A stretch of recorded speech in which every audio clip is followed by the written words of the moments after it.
पटापट, उशीर झाला आपल्याला. तू अशी बोलत बसला ना की असंच असतं. अग लवकर पोच. ताई, इथे गाण्याचे क्लासेस असतात ना? संगीत सेवा क्लासेस का? हो, तेच. हे काय इथेच क्लास आहेत. मी आता तिथूनच आलीये. आजचा क्लास संपलाय. मी तिथेच काम करते. आम्हाला झाला आज थोडा उशीर. मला ना थोडी माहिती हवी होती. प्रवेश मिळतील का? हो, पण क्लास कोणाला लावायचा आहे? हिला. तुमची मुलगी आहे का?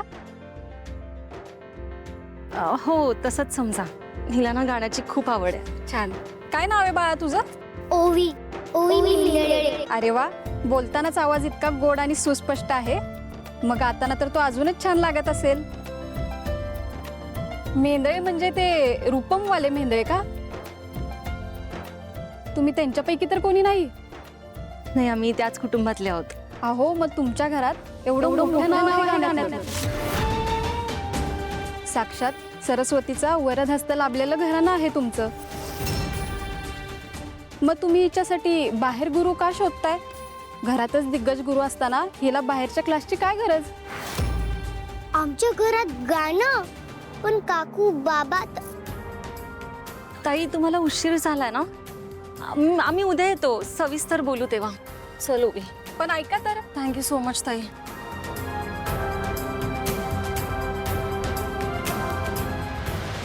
काकू थांब.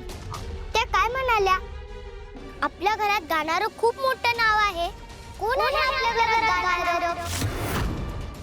आजपर्यंत तू आणि बाबांनी हे सगळं का लपवलं माझ्यापासून? सांग ना, कोण आहे गाणारं आपल्या घरात? सांग ना. दिलं का? 10 किलो साखर. 10 किलो ओवी. म्हणजे साखर गोड आहे की नाही, म्हणून आपली ओवी पण गोड आहे. लाल तिखट 2 किलो. 2 किलो मोनिका. वहिनी, या मोनिका नावाचा तुम्हाला प्रॉब्लेम होत नाही का? किती वर्ष सहन करताय? तुमच्या जागी मी असतो ना तर कवडा नाही आहेस ना पण जागी. समजलो नाही मी. बबलू, तुझ्यावर ओवीची जबाबदारी नाही आहे. आणि तुला माहिती आहे ना, या घरात मी फक्त आणि फक्त ओवीसाठी आहे. पण वहिनी कशी येते बाई? नागिन वाटते नागिन. बबलू, प्लीज. गूळ 2 किलो. अरे बबलू, काम करतोयस तू? चांगलंय. ओवी कुठे? मॅडम आज रुसल्यात. आता काय झालं? अरे, आम्ही बाहेर सारंग आम्ही बाहेर गेलो होतो. बाहेर म्हणजे देवळात गेलो होतो. तर तिथे एका बाईने ओवीसमोर सावलीचा विषय काढला. तुमच्या घरातला एवढा मोठा गाणारा आवाज अचानक बंद कसा झाला असं विचारत होते. ते असं कजना होणारच होतं.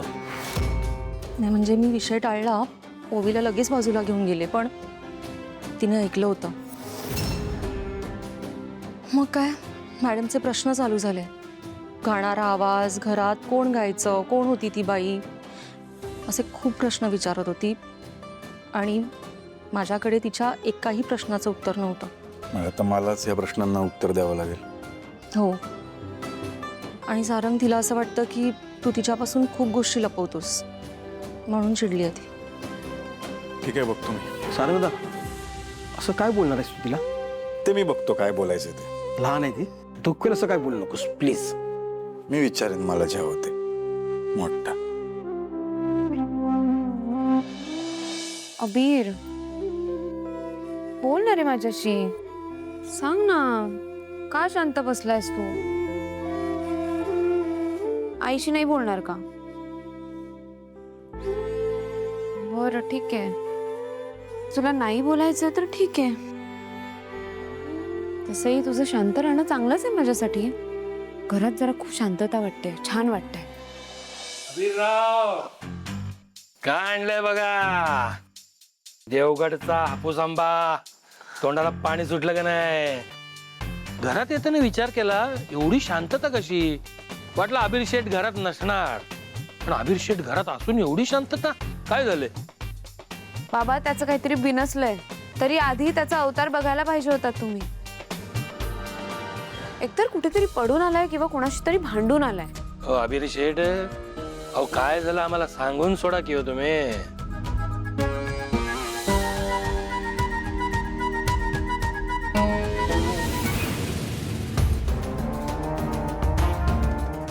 नशीब रिंग तरी वाजते आता.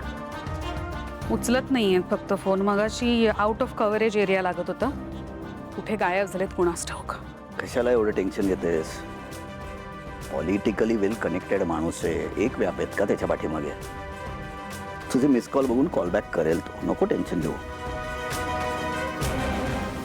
नाही, मला एक गोष्ट कळत नाहीये, हे असं कधी करत नाहीत. म्हणजे जी व्यक्ती स्वतःहून मला ऑफिसमध्ये भेटायला येते, एवढी मोठी इन्व्हेस्टमेंट करायला तयार होते सावली हर्बल्समध्ये, ती ऐन वेळेला मीटिंग लावल्यानंतर गायब का होते? आणि प्रश्न फक्त शंकररावांचा नाहीये, प्रश्न आहे आपल्या सारंगचा. ही आपल्याकडे एकमेव संधी होती हा राजकुमार, सारंगला आपल्या कंपनीमध्ये परत आणायची.